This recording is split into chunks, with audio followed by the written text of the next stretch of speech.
Donc il dit, ah, allô, c'est soin, il y a le comment, c'est Zoro. Et puis bon, qu'il appelle, le ghetto en fait signe, et puis tout le monde commence à courir.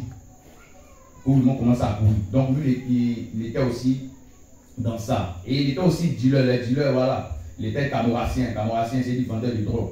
Il vendait la drogue, tout ça. Donc il a dit, il va me former. J'ai dit, ok, il n'y a pas de souci. Donc il m'a appris, dans la rue, on appelle ça bougement. Quelques techniques de combat, comment se défendre, tout et tout. Et il m'a appris ça, et il m'a montré comment rôder un couteau.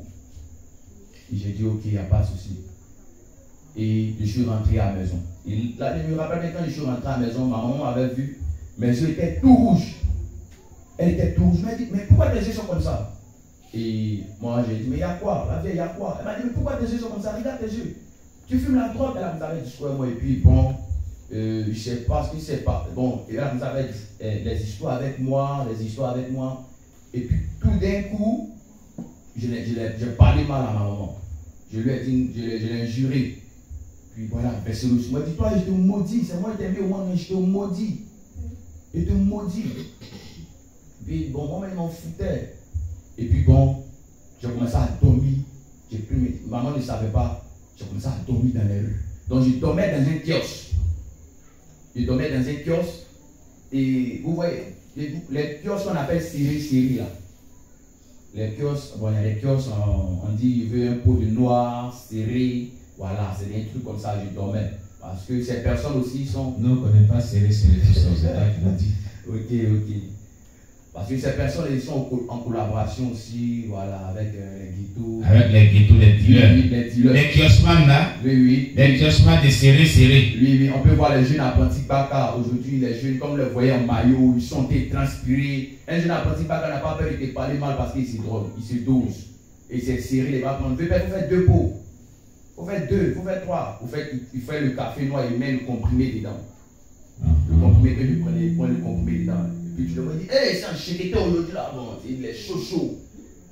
Et puis il peut te parler, il ne te voit même pas, même, au fait. Il te voit parce que quand la dose finit même dans son corps, même, il dit, ah, mon petit, il dit, ah, moi, quand la dose tu deviens bébé, tu n'as pas froid aux yeux. Donc ces gars-là travaillent un peu avec les ghettos. Ils étaient en collaboration. Et même les vendeuses de comprimés, ils étaient tous en collaboration. Donc moi, je dormais dans un kiosque. Et puis voici un ami bouteur qui est venu là. Il dit, ah, aussi là, moi j'ai appris que toi tu es bouteur, assis bougie. Que tu connais un boutage. J'ai dit, ouais. Il dit, moi, il veut parler avec toi. Il dit, je veux faire le boutage avec toi. Il dit, moi, laissez ça.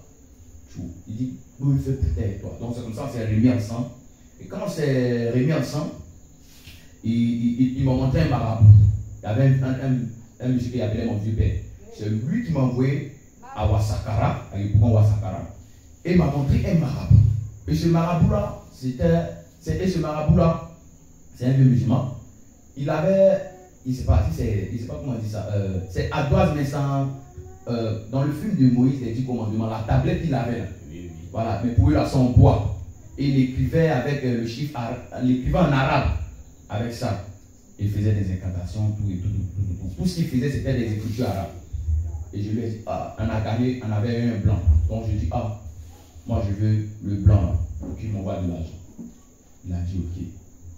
Donc, il m'a dit de faire la photocopie de la photo du blanc. Et j'ai fait la photocopie de la photo du blanc. Il a mis de sacrifier, je pense bien, un poulet noir. Et j'ai sacrifié le poulet noir. Et il en a fait des rituels, il a dit des paroles incantatoires. Il a dit, d'aller au bord de la mer, d'appeler l'âme. Non, faut pas faire les détails. Ok. D'accord. Voilà. D'accord. Ok. Voilà, faut pas faire les détails. D'accord. C'est que sûr. Bon, d'accord, vas-y, cette partie-là, mais désormais, ne fais pas les détails. Ok. Donc j'arrive au bord de la mer, il me dit parce que si tu d'abord tu fais comme ça, bon, lui il a fait des incantations, oui. On a fait des rituels pour que ça marche. Oui. Donc arrivé au bord de la mer, un grand 18 h 17, je ne sais pas par là, mais je suis allé au bord de la mer. Et je suis arrêté, l'eau là arrivé ici. Et il m'a dit d'appeler l'âme du blanc 3 fois. D'appeler l'âme du blanc 3 fois. Le pauvre blanc, il est là-bas. Il a appelé son nom, c'est son âme au fait. En fait, il dit son nom et son âme vient. Oui. Eh, Jésus. Donc j'ai crié une fois. Le prophète est son nom. J'ai crié une fois. J'ai crié 2 fois. J'ai crié 3 fois. Et quand j'ai crié 3 fois, le marabout m'a dit de lui de dire tout ce que je veux à cette eau-là. Et j'ai dit, moi, Périsila, moi, Delon, je veux que celui-là, qu'il soit vraiment amoureux de moi, qu'il me donne de l'argent. Tout ce qu'il veut demander l'argent, qu'il ne refuse pas. Et puis là, on a fait, on l'a mis dans une boîte, on a enterré, on a fermé. On l'a mis dans une boîte et j'ai jeté dans la main. Et je suis allé. Et le lendemain, il m'a envoyé 200 000. Vous avez lu ça? Ça, c'est un pacte. En fait, ce que les gens ne savent pas, ce qu'il a fait, les propos qu'il a tenus, le fait qu'il a appelé, le rituel qu'ils ont fait, ils ont mis dans la boîte, il a jeté dans la mer. C'est un pacte avec la reine de la côte, sans que lui-même le sache. Oui, sans que moi-même je le sache. Et tous ceux qui font ce genre de choses, tissent des pactes sataniques avec le monde des ténèbres, le monde sous-marin, sans le savoir. Voilà le danger. Voilà le danger. Nous déconseillons tous personnes à pouvoir emprunter ce chemin-là. Amen. Amen. Continue. Donc, il m'a envoyé 200 000. Et je suis allé, je me suis acheté des vêtements, un téléphone. Et je suis parti dire, ah maman, comment tu vas? Je suis parti, salut maman. Mais tu as enlevé l'argent où? Toi, tu es venu comme ça, regarde. J'ai dit, oh maman, laisse ça, laisse. Comment tu vas acheter un téléphone? Regarde, un nouveau téléphone, c'est joli. Maman n'acceptait pas ça. Oui. Elle me dit, toi, où on te voit, pourquoi tu fais comme ça? Je dis quoi? Donc moi, je disais à ma maman que, ah maman, moi, c'est les marabouts, les féticheurs. Ah, tu disais ça carrément? Oui. Que toi, tu es derrière les marabouts, les Oui, féticheurs. moi, c'est féticheur, marabouts. Il faut laisser ça. Et s'il rentre dans le boutage, elle dit quoi? Il dit, ouais, moi, s'il rentre dans le boutage. Elle dit, mon fils, elle dit, oui, il fait marabout, c'est féticheur, elle tiens l'argent. Tiens, on va faire achat, tout. Et puis après, je suis mauvais. Donc, c'est comme cela, et j'ai commencé à avoir de l'argent. Je partais maintenant dans les boîtes de nuit. Vraiment, je partais louer les hôtels. Je sortais avec les filles, avec les prostituées. Et je devais avoir, le blanc devait m'envoyer 5 millions. Donc, il a envoyé les 5 millions. Et le boutage aussi, c'est chien mange chien. C'est la jungle aussi. C'est que nous, on peut travailler ensemble, mais je peux te voler aussi. Donc, quand il a reçu, il m'a envoyé les 5 millions. C'était notre vieux père qui était en train de gérer tout le mouvement, c'était le coordonnateur. Quand les 5 millions sont venus, lui, il a mis la main dessus. Et il a pris les 5 millions, il a bouffé, et il a lancé un faux truc. Mais je dis, mais c'est faux, le blanc nous dit qu'il a envoyé les 5 millions, voici le mandat, qu'est-ce que tu dis? Voici les preuves de la crainte, tout. Et puis bon, je suis allé revoir le marabout. Parce que quand le blanc envoyait de l'argent, je partais faire des cadeaux au marabout. Il disait, voilà, toi tu es un bon enfant. Lui là, c'est un bon enfant, il est bien. Toi tu es un bon enfant. Toujours il disait, toi tu es un bon enfant. Il dit même, là, il me montrait les choses, il avait fait une incantation, Ab va devenir de l'argent. Il avait montré les paroles du Coran, quoi. Et puis Ab va devenir l'argent. Oui. Il y a des paroles dans le Coran, tu peux réciter Ab là, ça devient l'argent. Un arbre peut devenir l'argent. Vous voyez comment le Coran est satanique. Le Coran, quand on dit que c'est une parole sainte qui est quittée au ciel, là. Coran, quand on dit parole sainte qui est quittée au ciel, Marabout dit qu'il y a des paroles coraniques dans le Coran que lui peut lui montrer quand il va prononcer ces paroles incantatoires coraniques sataniques là. Un arbre peut devenir de l'argent, peut produire de l'argent. Alors que les musulmans disent que c'est la parole de Dieu qui est quittée au ciel. Quelle parole de Dieu qui est quittée au ciel? Quel ciel même d'ailleurs? Parole diabolique. Continue. Donc, je dis, ah d'accord, mais pourquoi? Le truc là, le gars a pris les 5 millions, le blanc. Parce que quand le monsieur a mis la main sur les 5 millions, le médicament est gâté. Parce que c'est moi qui j'avais fait. Il dit, on doit faire une autre chose. Et autre chose, c'est quoi? Il dit, il est parti au marché. Il doit partir au marché pour payer quelque chose. Il parlait bizarrement d'un langage codé. Donc on ne comprenait pas. Parce qu'il y avait un gros cœur, il n'avait pas fait quelque chose. Puis même ça m'énervait, il dit, il a compris le vêtement, il m'en avait. Et je suis parti. Et quand je suis parti, vraiment, j'ai commencé à être bizarre, tout pète. Vraiment, j'ai commencé à être sale, j'ai commencé à vraiment tout pète, tout. Tout pète, ça veut dire quoi? Genre les vêtements qu'il y avait achetés, les téléphones. On commençait à disparaître. Tout. J'ai commencé à vendre tout. Ah, tu as commencé à vendre? Oui. Et je me suis donné maintenant, et là, j'ai commencé à vivre dans la rue même. Je me suis installé dans la rue où je dormais sur les tables des marchés. Avec un qui était mes meilleurs amis. Oui. Que lui et moi, on avait la même idée d'aller vendre notre âme à Satan. Donc, il dit, fais ça. On doit faire ça, moi. Non, on doit partir au Bénin pour aller vendre notre âme au diable. C'est du oui. Mais, ils nous ont dit que si on doit venir faire le pacte, il faut nous-mêmes notre propre agent de notre sueur. Donc, on a commencé à chercher. Donc, on dormait dans les rues. Donc, j'ai commencé à dormir dans les rues. Maman peut faire 1 mois, 2 mois, 3 mois, elle ne me voit pas. Elle pleure seulement. Elle pleure. Et voilà que je prenais les cartons. Et je mettais les écouteurs, les cartes mémoire, tout ce qui est petits trucs accessoires. Et je partais à Cocody dans le quartier des Bosses. Et j'ai commencé à vendre les écouteurs, tout ça. Donc voilà qu'un jour, j'étais assis. Et voici un monsieur qui a dit, toi tu es un microbe. Bon, j'avais pris la drogue et le comprimé. Et ça, c'était dans les rues de Cocody. Hein? Dans les rues de Cocody. Donc j'avais pris le comprimé avec la drogue. Ce jour-là? Oui. Où tu vendais les cartes mémoire? Oui. Parce qu'il faut, moi, il fallait ça pour vraiment être vraiment chaud pour attirer la clientèle. Il dit, toi, tu es un microbe. Je dis, qui, moi?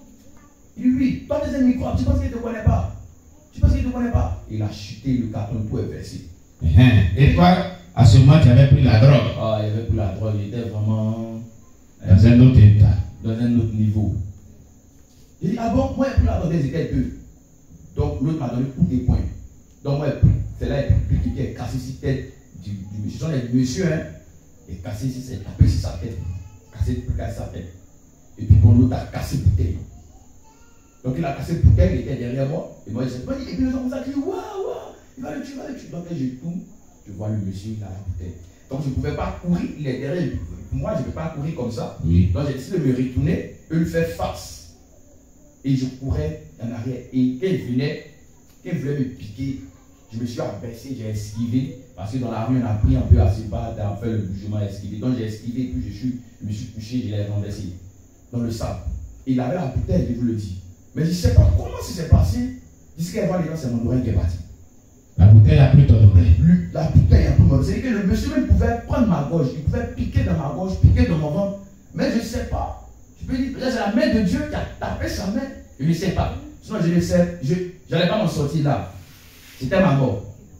Oui. Je n'allais pas m'en sortir parce qu'il a cassé la bouteille. Quelqu'un voulait une bouteille, je n'avais même pas attrapé sa main. C'est que quelqu'un est tombé, moi aussi je suis tombé. Et puis il est venu comme ça. Et puis je suis couché, je le regarde. Et puis il est venu. Et c'est un coup, c'est l'oreille, ça n'a pris jamais la cicatrice. Donc l'oreille était tombée, c'était la petite chair qui retenait ça. Tout ton oreille était tombée? Oui, tout mon oreille était tombée. Il a coupé tout. Et puis ça balançait. La petite chair qui balançait. Donc les gens crient, waouh! Donc moi je ne savais pas. Et puis il veut perdre c'est moi. Il était fier. Donc il parlait dans la main aussi, il parlait exprimer comme ça. Mais les gens pour montrer un peu dans le temps j'étais.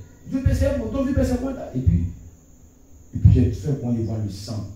Qu'elle fait quand ça voulait tomber, ils ont crié waouh! Donc j'en ai déchiré mon habit, j'ai bandé ma tête et je courais. Il y a une femme même, je ne la connais même pas même. Elle m'a tiré comme ça, boum. Elle dit, je t'envoie à l'hôpital. Allez à l'hôpital. J'ai dit, on va où? On est parti à l'hôpital du quartier de Cocody. Et le monsieur est venu me trouver là-bas. Ah bon? Et je saignais. Il est venu me trouver et quand il est rentré dans l'hôpital, tout le monde était hypnotisé. Mais c'est un démon. Tout le monde était hypnotisé. Et il m'a dit une parole, dis-toi, on va t'enterrer ici. Je vais te tuer ici.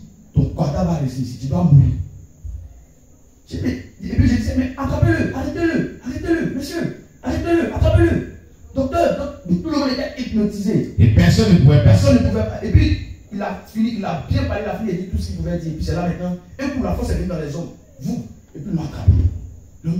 Il m'a dit, toi, je vais te tuer. Toi, on va t'enterrer ici. Tu dois mourir. Je dis, et puis, un couple, quand la femme est parlée, la force est venue dans les hommes pour l'attraper. La femme a prié au chute de crocodile. Et t'as bébé là. Lui, quand elle m'a donné au chute de crocodile, dès qu'il s'est arrivé, les docteurs ont demandé, il n'est pas tombé évanoui. On dit non, parce que j'avais perdu du sang. Beaucoup de sang. Beaucoup de sang. On dit il n'est pas tombé évanoui. Il dit non. Ils m'ont placé sur les docteurs disent ça là. Ils ne savent pas comment ils vont faire beaucoup de l'oreille. Que ça là. Deux appelés les spécialistes, ça, ils ne savent pas comment ils vont faire beaucoup de l'oreille. Donc ils étaient là. Donc ils m'ont mis anesthésie, mais quoi là, ils m'ont piqué. Mais à cause de la drogue avec les comprimés, j'étais vraiment dans une forte dose en ce moment. Tu sentais rien. Donc moi-même là, ils font bon. J'ai dit, mais il y a quoi? Donc ils ont cousu. Et ils m'ont piqué même là. La dose, tout ça n'a pas calmé ça même. Ils sentaient même. Ça n'a même pas calmé. Et puis ils criaient, ils ont cousu. Ils ont cousu vraiment le lendemain, on faisait enfler. Même pendant ce temps, ma mère, ma famille ne savent pas que cela m'est arrivé. Ils ne savent pas. Même ma propre mère, elle ne savait pas. Même elle n'a même pas vu la blessure. Et c'est là que la femme après m'a envoyé chez elle, elle m'a nourri. Et moi j'ai dit, moi je vais rentrer. La femme qui te fait du bien là, Oui. tu te lèves, tu toi tu es rentré. Et je ne pouvais même pas partir parce que la tête était enflée. Mais j'ai dit, je vais rentrer comme ça. Elle me dit, non, tu vas où? Je dis, non, laissez-moi, je veux rentrer. Et je suis parti. Et quand je suis parti, j'étais sûr, vraiment, il m'a commencé à avoir mal. Et mon oreille, même, ça sentait pourri. Et j'ai appelé mon papa. Et j'ai dit, allô papa, c'est ton fils. Il dit oui. Il dit, ils ont arraché mon oreille et été cousu. Mon père dit, quoi? Voilà. C'est la prison que tu as fait. C'est là. Et mon père connaissait un peu la vie de Mélène. Oui. Il dit, c'est la prison que tu as fait. Moi, il ne peut pas venir t'aider. Donc c'est sa femme qui a effectué le déplacement et qui est venue me chercher. Et nous sommes répartis à Bengourou. Donc quand nous sommes partis à Bengourou, c'est là-bas que j'ai été bien traité. Parce qu'il y avait même un trou encore dans l'oreille. Quand on devait tout faire. Donc après ça, ils vont mettre ma mère au courant. Et elle a commencé à pleurer. Et là, maintenant, j'ai dit, j'ai pris mes bagages. Après être guéri, je suis revenu encore à Abidjan. Et quand je suis venu à Abidjan. Quand tu étais guéri. Oui, je suis revenu encore à Abidjan. Cette fois-ci, je disais que je vais me venger. Je vais chercher une âme pour aller vraiment pointer sur la tête du gars et puis paf. Je vais exploser la tête, quoi. Parce qu'il y avait cette haine dans le cœur. Et je voulais appeler vraiment mes troupes pour aller descendre là-bas pour le Tes troupes? Oui, oui. Tu avais une troupe? Oui, je marche, comme je disais, je marchais avec, au fait, des voyous. Mais, au fait, je vais dire quelque chose. Je voulais aussi agresser, tuer. Mais toutefois que je vais prendre un instrument pour aller le faire. Un coup, il y a un amour qui vient dans mon cœur.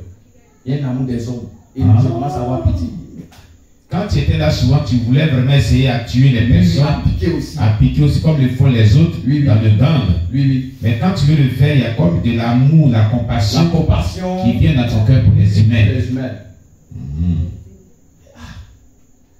Et ça te retient, tu n'arrives pas à le faire. Ça me retient, j'ai pitié au fait de la personne même. Oui.